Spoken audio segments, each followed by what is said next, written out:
Okay, आइए देखते हैं अल्लाह की असली शक्लो सूरत कैसी है। तो आप तैयार हैं देखने के लिए? ठीक है, आप एक काम करें, आपके सामने की जितनी भी चीजें हैं जो इस समय आपको दिखाई दे रही है वो सब हटा दीजिए, गायब कर दीजिए। बताएं अब क्या बचा?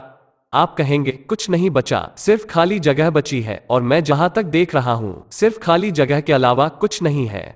तो दोस्तों अब जो बचा वही अल्लाह है, यानी कुदरत का असली शक्ल है। ये कुरान के सूरह 2 आयत 115 में है, जिसमें लिखा है Allah is omnipresent and omniscient, मतलब अल्लाह सब जगह और सर्व समर्थ है। तो जो सब जगह हो उसकी कोई शक्ल नहीं हो सकती है। तो अल्लाह यानी कुदरत को कुछ लोग इसे बिना शक्ल का कहेंगे, कुछ लोग इसे गायब कहेंगे, कुछ लोग इसे जीरो कहेंगे, कुछ लोग इसे निराकार कहेंगे, कुछ लोग इसे परम शून्य कहेंगे। यह एक है, हर जगह है, जर्रे जर्रे में है, कण कण में है, सब जगह फैला हुआ है, हर जगह मौजूद है, और सारी कायनात या ब्रह्मांड इसके ही अंदर है। हाँ तो दोस्तों कुछ लोग पूछते हैं क्या गटर के गंदे नाली में भी कुदरत यानी अल्लाह है, या मैं बैठा हूँ तो मेरी कुर्सी के नीचे भी है? जवाब यह है कि इस अल्लाह ने इस दुनिया में जो भी चीज पैदा किया है उसमें से कोई भी चीज अल्लाह को छू नहीं सकती है। यह दुनिया के सब चीजों से पाक है और उनकी हुकूमत के बाहर है, यानी कोई गंदगी इसे छू नहीं सकती है, हवा इसे उड़ा नहीं सकती है, आग जला नहीं सकती है, पानी बहा नहीं सकता है, ग्रेविटी खींच नहीं सकती है, दुनिया की कोई भी पावर इसका कुछ नहीं बिगाड़ सकती है। यानी अल्लाह हर चीज से पाक साफ है। यह अल्लाह जब दुनिया नहीं थी तब भी था, और जब दुनिया खत्म हो जाएगी तब भी रहेगा। ये न मेल है, न फीमेल है, और न ही गे है। यह सूरह 112 में 1 से लेकर 4 आयत तक लिखा है। तो अब एक नया सवाल उठता है, अर्श पर कौन है और अर्श क्या है? तो दोस्तों अर्श अल्लाह यानी कुदरत की बड़ी खासियत है, मुकाम है, क्योंकि ये अर्श यानी मुकाम फरिश्तों के पैदा होने के बाद 7 आसमानों के ऊपर हो गया है।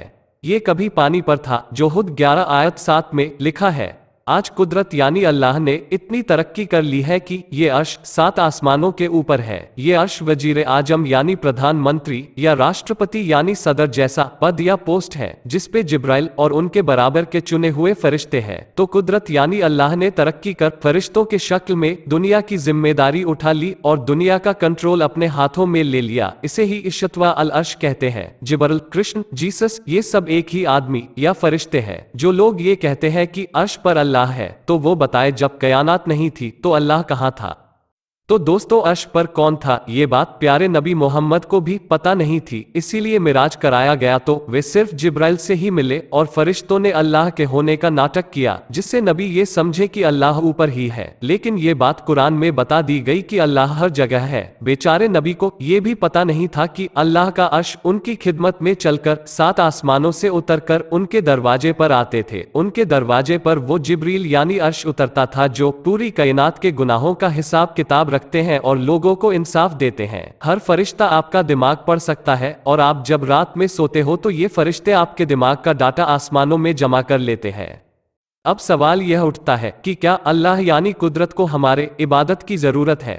तो दोस्तों अल्लाह को ना ही आपके नमाज की और ना ही पूजा की जरूरत है, लेकिन जिब्राइल ने लोगों को सलात के नाम पर इसलिए अल्लाह का नाम लेकर धमकाया कि लोग गलत अमाल या कर्म कर दोज़ख में न गिर जाएं, क्योंकि जिब्राइल किसी दोज़खी को सीधे जन्नत नहीं ले जा सकते हैं। तो दोस्तों ये जो हमारी बॉडी है, ये हमारे किए गए हर काम के हिसाब से रूह को चार्ज करती है। अगर हमारे अमाल बुरे होंगे तो ये रूह को भारी बनाती है, और अमाल अच्छे होंगे तो रूह को हल्की बनाती है। तो दोस्तों अल्लाह हमें नहीं पहचानता है, वो सिर्फ हमारे अमाल को पहचानता है। इस बात को ध्यान में रखा जाना चाहिए, यानी हम जैसा अमाल करेंगे उसका रिजल्ट वैसा ही होगा। बुरे अमाल पर रूह भारी होकर धरती में धंस जाएगी, अच्छे अमाल पर रूह हल्की होकर 7 आसमानों की तरफ फरिश्तों के साथ चली जाएगी। दुआ प्रार्थना करने पर कभी कभी फरिश्ते मदद कर देते हैं। नमाज पूजा का जन्नत से कोई वास्ता नहीं है। तो दोस्तों हम पार्ट 2 में जानेंगे कि कुदरत यानी अल्लाह क्या काम करता है और कैसे करता है। धन्यवाद, शुक्रिया।